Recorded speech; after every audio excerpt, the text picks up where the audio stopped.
बिस्मिल्लाहिर्रहमानिर्रहीम। दोस्तों, मुदस्सिल अशारी आपकी खिदमत में हाजिर है। दोस्तों, आज से कोई तकरीबन 4-5 माह पहले हमारे डीजी खान में डीपीओ एहसन अफजल साहब तैनात हुए थे। तो उनके हवाले से हमने आज थोड़ी सी डिस्कशन करनी थी, बातें करनी थी, दोस्तों को बताना था।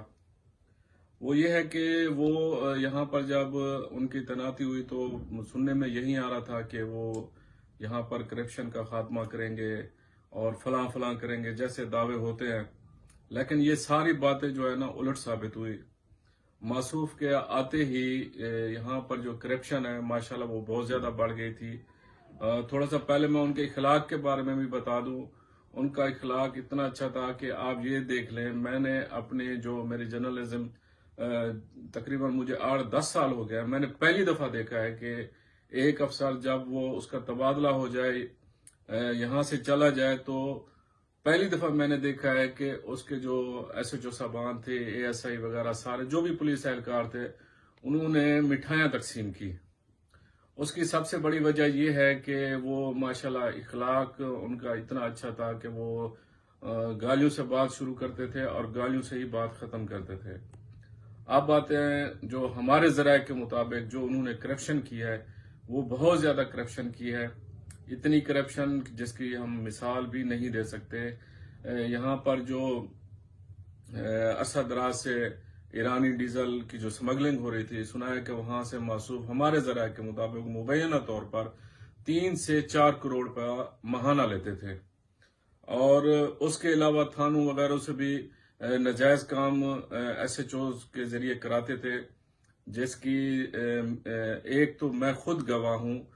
हमारे डीजी खान में एक इशू हुआ था उस्मान खटक वाला, उसके ऊपर उसने एफआईआर की थी। और एक मैं आपको एक बात और भी बता दूं कि इस जो हमारे डीपीओ साहब थे, इन्होंने अपने इलाके से 3-4 बंदे मंगवाए हुए थे जो यहाँ पर डील करते थे। तो वहां उस्मान खट्टक के खिलाफ एफआईआर हुई थी थाना सिटी में। फिर उस्मान खट्टक के कुछ आदमियों ने वहां से जो आदमी आए थे, वहां जिम खाना में 30 लाख की इसकी डील हुई थी। और मैंने ये ग्रुपों में भी डाला था कि हमारा जो डीपीओ साहब है उसके यहाँ पर कुछ रिश्तेदार वगैरह आए हुए हैं और वो यहाँ जिम खाने में बैठकर डील वगैरह करते हैं। 30 लाख में डील हुई थी, लेकिन वो डील कामयाब ना उसकी। डीपीओ साहब की जो है ना, उसने कहा था मुझे और पैसे चाहिए। इसका मैं खुद गवाह हूं और उन्होंने खुद आके मुझे ये सारा कुछ बताया था। और जब डीपीओ यहाँ पर मौजूद था तो मैंने खुद तमाम जो हमारे सहाफियों के ग्रुप है उसमें ये बात मैंने डाली थी। दूसरी बात यह है कि ये यहाँ पर कुछ अपने इलाके से बंदे लेकर यहाँ पर आया हुआ था जो जिम खाने में इनकी डील वगैरह होती थी। और एक और मैं आपको बात बताऊं कि इसने अपने इलाके जहां से इसका ताल्लुक है, वहां पर कोई भी काम था, किसी की रिकवरी करानी थी, किसी के खिलाफ एफआईआर करानी थी, तो यहाँ पर तकरीबन 6 से 8 एफआईआर, नाजायज एफआईआर वहां के लोगों के खिलाफ यहाँ पर एफआईआर उसने दर्ज कराई थी। और मैं आपको एक बात और भी बता दूं कि शहद भंबान एसएचओ जो थाना दरामा में है, उसने 3 कोई डीजल के ट्रक पकड़े थे, तो डीपीओ ने जबरदस्ती वो छुड़ा लिए थे। और उसके बाद जब आरपीओ सजाद हुसैन साहब को पता चला तो उसने शहद भंबान को इसी मसले पर मुअत्तल कर दिया था।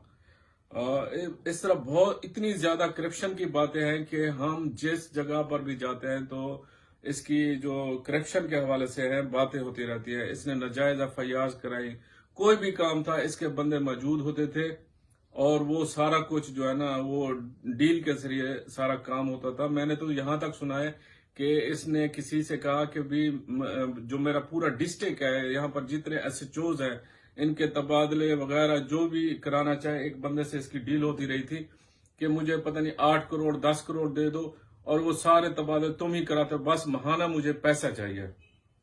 अच्छा, आप दोस्त कह रहे होंगे कि मैंने अब तक ये बात क्यों नहीं कही कि अब तो उसका तबादला भी हो गया। तो भाईजान, मैंने पहले भी इसके खिलाफ लिखा था और मेरा इस वीडियो बनाने का जो मकसद है وہ یہ ہے کہ میں آئی جی صاحب سے اپیل کرتا ہوں، خدارا ایسے جو آفیسر آپ ڈی پی او وغیرہ نہ لگائیں، وہاں پر ناجائز، جہاں پر لوگوں کو انصاف میسر نہ ہو، جہاں پر لوگوں کے خلاف ناجائز ایف آئی آر ہوتی ہوں. اور اس لیے میں آئی جی پنجاب سے اپیل کروں گا کہ ان کے خلاف تحقیقات بھی کی جائے کہ یہاں پر اس نے کتنی کرپشن کی، اور اس کو دوبارہ ڈی پی او نہ لگایا جائے. مہربانی، شکریہ.